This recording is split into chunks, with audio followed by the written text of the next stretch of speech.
NEET পিআইকিউতে এটা 2024 সালে এসেছিলো। খুব ভালো একটা প্রশ্ন, ইম্পর্টেন্ট, বারে বারে এই কনসেপ্টে প্রশ্ন আসে।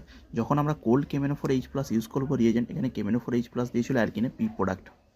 যখন কোল্ড KMnO4H+ দেবো, পাইবন বেক করবো, পাইবনটা বেক করেছি, দেখো এখানে পাইবন বেক করেছি, এখানে একটা ওয়েজ করে দেবো, এখানে একটা ওয়েজ করে দেবো অ্যালকিন দিয়ে কোল্ড।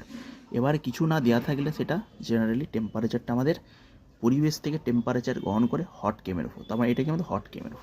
হট KMnO4H+ দিলে কী হয়, যখন আমাদের কিটন মলিকুল এই যে যদি সি পার্ট থাকে, তাহলে কী করি, আমাদের এই যে এখানে একটা ব্রেক করবো, এখানে একটা অক্সিজেন, এই বনটা ব্রেক করে এখানে একটা অক্সিজেন, তার দুদিকে দুটো কিটন পার্ট পাওয়া যায়।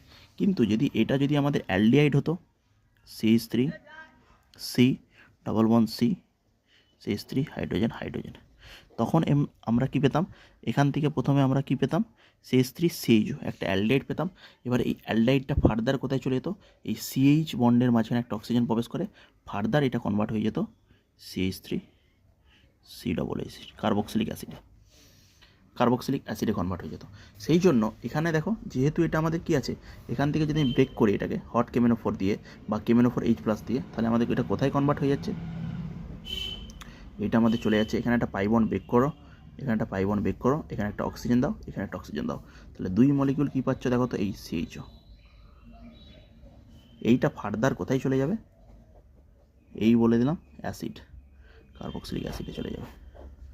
ঠিক আছে, এটা আমাদের রিং নেই, ঠিক আছে, সাইক্লোহেক্সানিক। তাহলে আমাদের অ্যান্সার কী হচ্ছে, 4 হচ্ছে আমাদের প্রোডাক্ট।